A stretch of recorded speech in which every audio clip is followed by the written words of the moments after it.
And today, we see that also in our gospel, wherein Jesus had given a very vivid parable about the rich man and Lazarus. About the rich man and Lazarus. We see here that Luke was able to give us a very detailed contrast between these two characters. Dalawa lang naman yung napaka-main characters in today's parable. The rich man and Lazarus. We see yung great contrast between the two. We know that in our gospel, the rich man was wearing purple garments and fine linen, and he was eating sumptuously every day, compared to Lazarus, who was then covered with sores and only eating the scraps that fall from the table of the rich man. Very clear yung kanilang contrast. Talagang ibang-iba yung kanilang buhay. But we also hear in our gospel the reversal that happened in the life after. If you notice, itong ating gospel has two parts.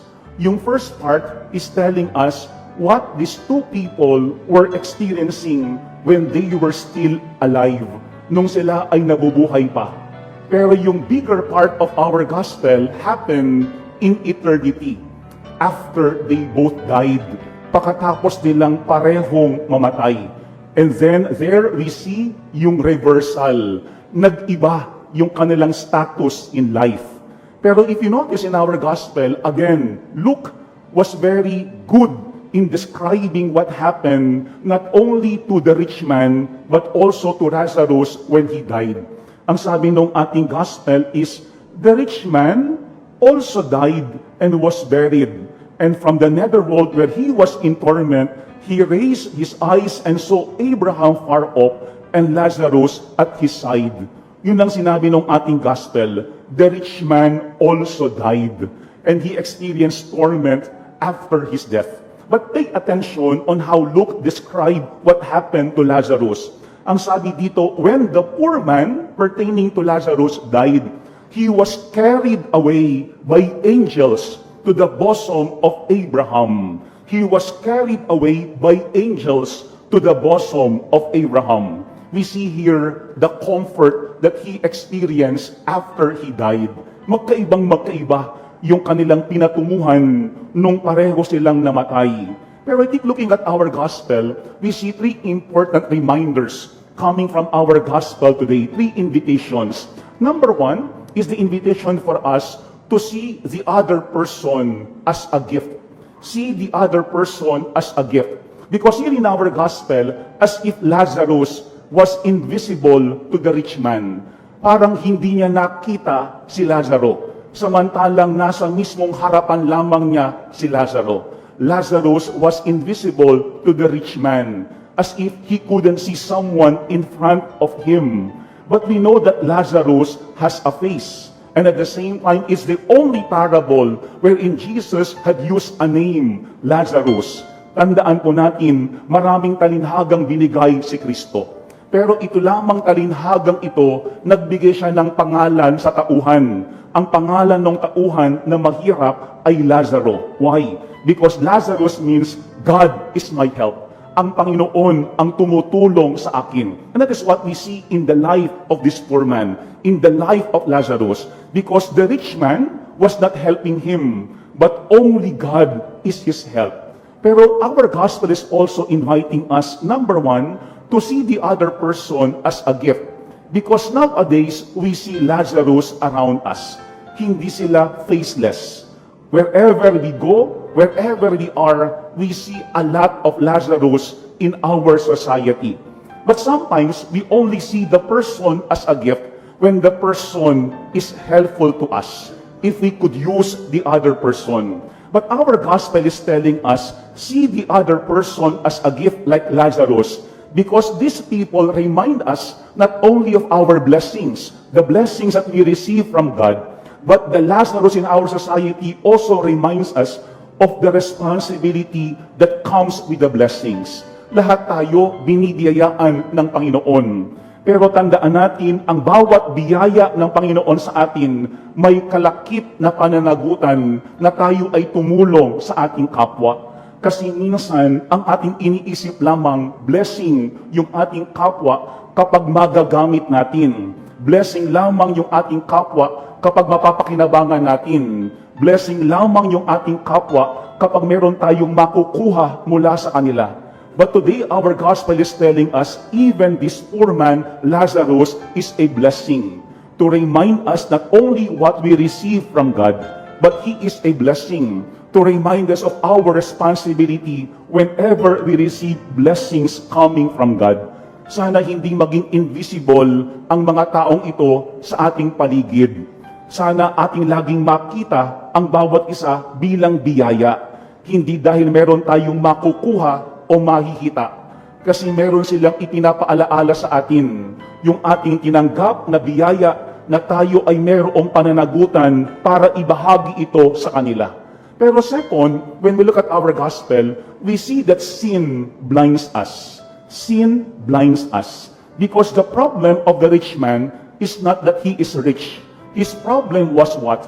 Indifference. Indifference. They say that the opposite of love is not hate. The opposite of love is indifference. What do we mean by it?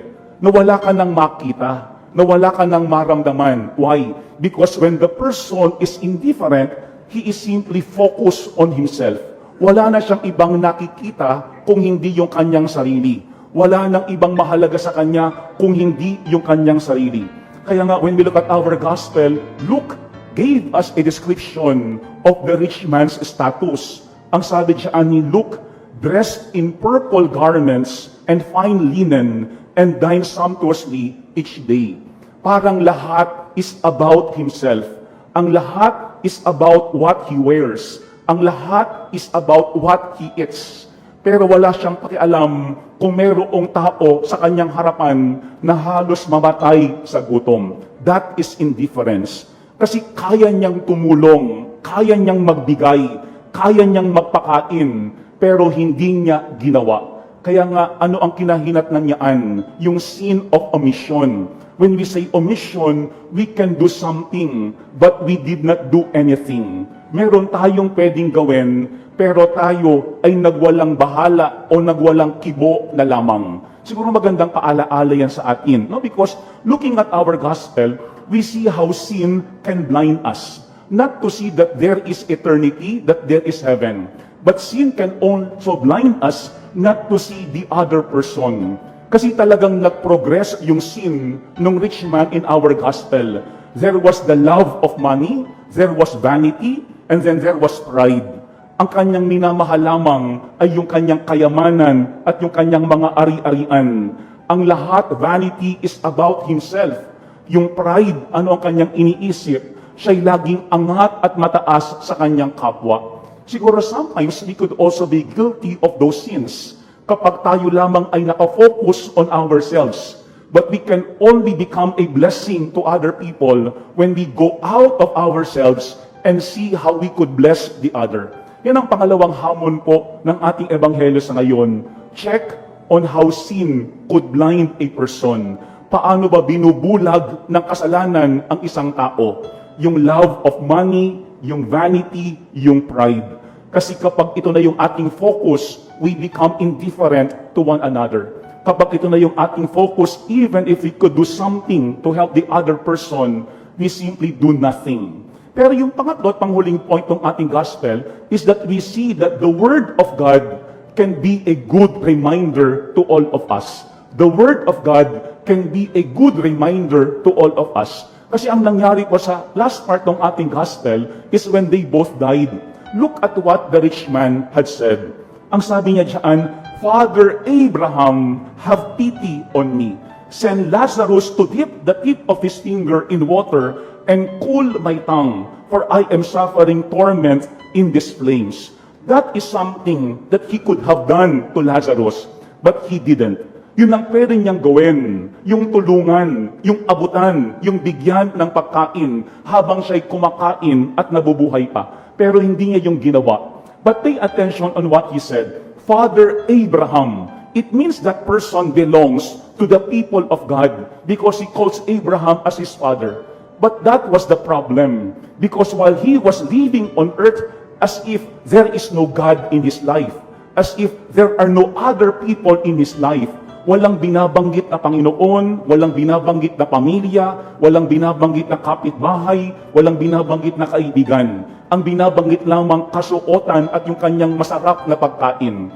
Siguro maganda paalaala yan sa atin because yung kanyang buhay was very contradictory sa kanyang mismong faith. Because if he calls Abraham his father, kailangan habang siya'y nabubuhay, siya'y kumikilos bilang anak ni Abraham. Pero listen also to what he said. While Lazarus, or tell Lazarus to dip the tip of his finger in water. Kilala niyo pala yung tao na mahirap sa kanyang harapan. And he even knows the name of that poor person in front of him while he was still living. Ang sabi niya, send Lazarus. Pero nung siya'y nabubuhay pa, parang baliwala. Kung kailan siya naghihirap, sakala niya napansin, nakita, at napangalanan yung tao na pwedeng makatulong sa kanya. Pero pay attention to the last part of our gospel. Ano ang sabi niya kay Abraham? I beg you, Father, send him, Lazarus, to my father's house, for I have 5 brothers, so that he may warn them, lest they too come to this place of torment. As if he was telling Abraham, ayaw ko nang maranasan pa ng mga kapatid kong buhay pa yung aking naranasan ngayon. That's why send Lazarus to my brothers to warn them. Pero maganda yung sagot sa kanya ni Abraham. They have Moses and the prophets. Let them listen to them. Meron namang salita na nagpapaalaala sa kanila. Pakinggan nila ang mga sinasabi ni Moises at ng propeta. Pero ano ang sabi ng rich man? No, Father Abraham, but if someone from the dead goes to them, they will repent. Ang sabi niya, hindi po, iba pa rin. Kapag yung patay ay muling nabuhay at yun ang magpaalaala sa kanila, baka sila ay makinig na. Pero ano ang sabi ni Abraham? If they will not listen to Moses and the prophets, neither will they be persuaded if someone should rise from the dead. Parang sinasabi ng ating gospel, kung ayaw makinig ng isang tao, kahit sino ang ipadala mo dyan, baliwala. Bakit? Kasi sarado ang kanyang pag-iisip. Kasi sarado ang kanyang kalooban. Ito yun ang pangatlong paalaala sa atin. The Word of God is a good reminder to us. Paulit-ulit, maraming paalaala ang Panginoon sa atin. Pero ang tanong, ito ba'y pinapakinggan talaga natin? Ito ba ay talagang siniseryoso natin? Because if the person is not open to the Word of God, that person will not also see the other as his brother or sister. Check also what is happening in our country, because our gospel is telling us 3 important things. Number 1, see the other person as a gift. Not because that person can give something to us, but that person can remind us of our responsibility when we receive certain blessings. Second, that sin can blind us. The sin of indifference can lead to the sin of omission. Because when the person has love for money, the person will also be vainful. And at the same time, that person would become prideful. And the third thing that we have to remember is that the Word of God is a good reminder to us. The Lord will always remind us. But it's up to us if we will remain open and if we will listen to Him. Amen.